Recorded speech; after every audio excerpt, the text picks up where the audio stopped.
You have come forth from your non-physical perspective into what we see as the most dynamic and perfect of environments anywhere.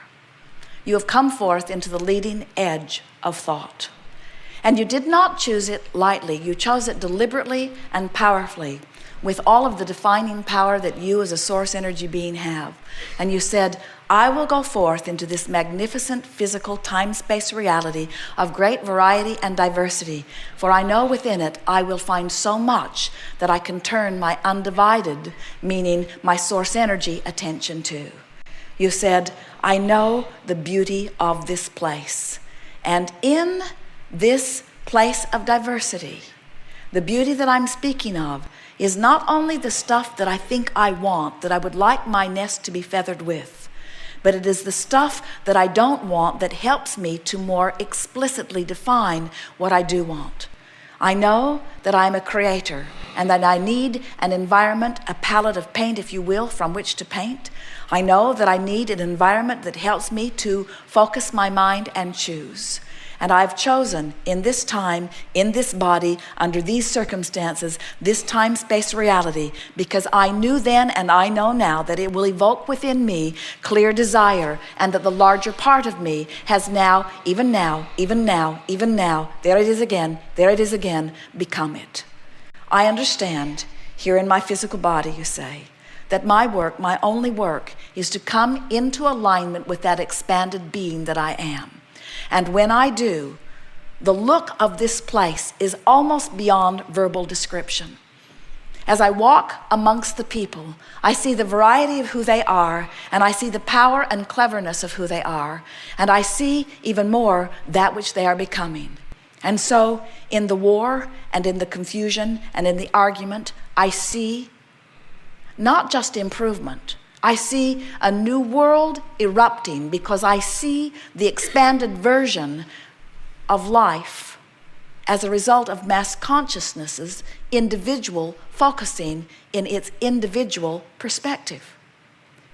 I stand in my physical body, you say, and I'm living my life as broadly as I can. And I'm squabbling about salt, and I'm worried about this, and I'm worried about that. But I am defining who I am by reaching for source energy's perspective relative to each thing that I live.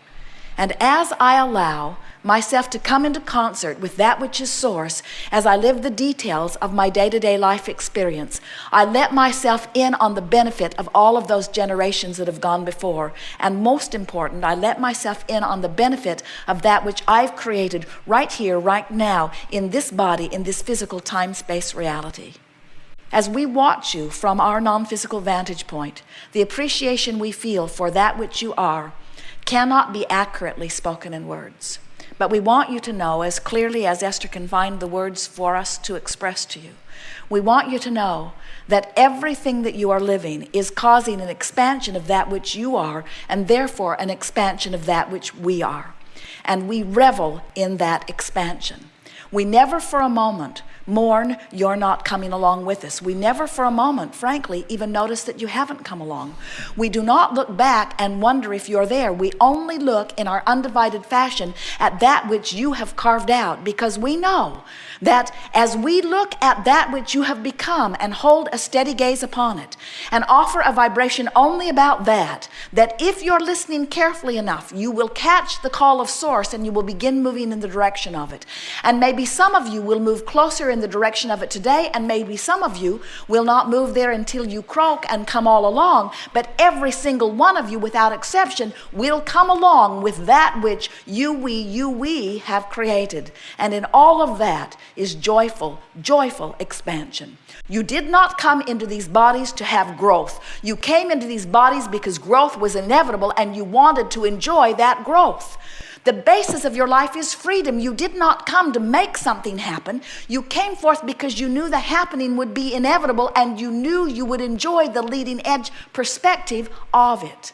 Nothing is broken in your world. Nothing needs to be changed. Nothing needs to be different. And yet everything is constantly changing because it is the inevitable nature of that which is eternal. So as you decide to go with the flow of your eternal nature, and as you stop nitpicking about the way in which you go, and you just understand that you cannot help but go, and you stop comparing yourself to the way others are going, and you stop criticizing them because they're not doing it right, or criticizing you because you're not doing it right, and instead you see yourselves all as adding to the contrast that is adding to the expansion, in time you will find yourselves, as we find ourselves, in love with each and every one of you. And when you love others as we love you, you're going to remember what source is, because you will be it. There is great love here for you. And for now, we remain eternally incomplete.